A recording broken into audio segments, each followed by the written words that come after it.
All right, guys, today's lesson is on decimals and percents. You're going to find that this is a pretty easy concept, but we are going to do a little bit of background information. So again, you do not need to write down this information until I tell you what to write down, okay? All right, so we're going to review what a percent is because we haven't talked about it a lot. A percent, the word percent actually means per 100, and I'm going to talk a lot about that, and I'm going to keep bringing it up. Percent means per 100. It is a ratio that compares a part to a whole or something to 100. So a lot of times you might hear someone say, for, let's say 95%, that means 95 out of 100 people liked math, okay? Or whatever the subject was. So when I talk about a percent, we're always looking at 100% or 100 people. Okay, so let's always remember that. So if I want to change a decimal to a percent because it's based on 100, I'm simply going to multiply that decimal by 100. So I'm going to do that really quick. So if I multiply, okay, and I have two decimal places, 1, 2, so 1, 2. So this would be 37%. Okay, so 37 hundredths is equal to 37%. Let's look at the next one. Again, I'm going to multiply this real quick. One decimal place. So this is 80%. So 8/10 is the same as 80%. Let's look at the next one. Oh, 100 times 123 thousandths. So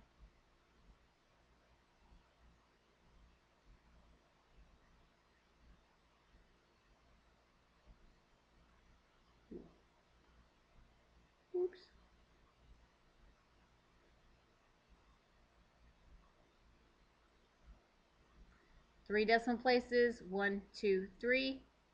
So that's a 12.3%. So 123 thousandths is equivalent to 12.3%. All right, are you seeing any kind of pattern? So 37 hundredths is 37%. 8/10 is 80%.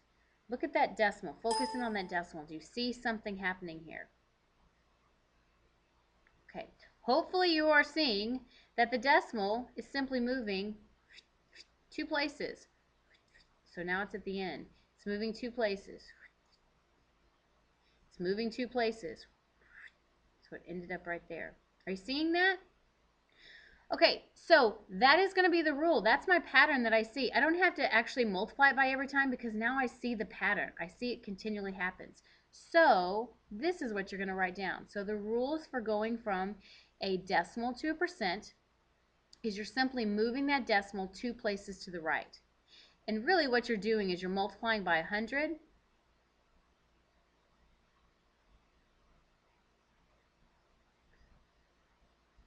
But we've already seen the pattern that multiplying by 100 is simply moving the decimal two places. So this is my rule. So I want you to go ahead and write that down. And let's do some examples. So if all I'm doing is moving that decimal two places to the right, I'm going to move it over two places. So these are your examples you're going to write down.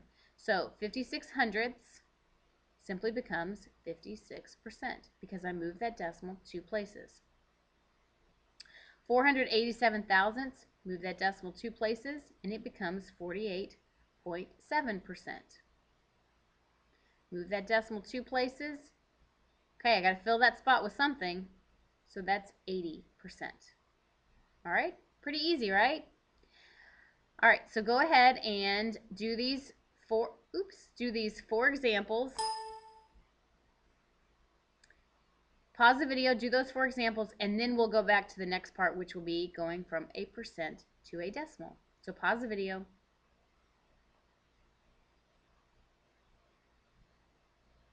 All right, so let's go to the next part. So if we were going from a decimal to a percent and we moved it two places to the right, ding, ding, ding, what do you think I'm going to do if I'm going to go from a percent back to a decimal? Oh, yes. You move that decimal two places to the left and make sure and take off the percent sign because it is no longer a percent. All right, so you're going to write down those rules. Go ahead and write down that rule. Let's look at my examples. So I'm going to move the decimal 2 places. Remember, if the decimal is not shown, it's at the end. So I move it 2 places, and that becomes 78 hundredths. Move it 2 places, that becomes 875 thousandths. Move it 2 places. Uh-oh, I'm going to have to fill that spot. So that just becomes 6 hundredths. Okay? Write down the rules and my examples, and then I want to see,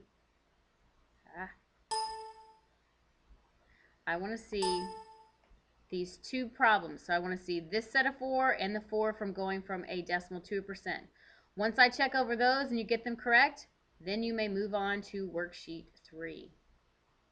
Okay? Have a great day. If you have problems with this concept, please make sure and ask me questions. Have a great day.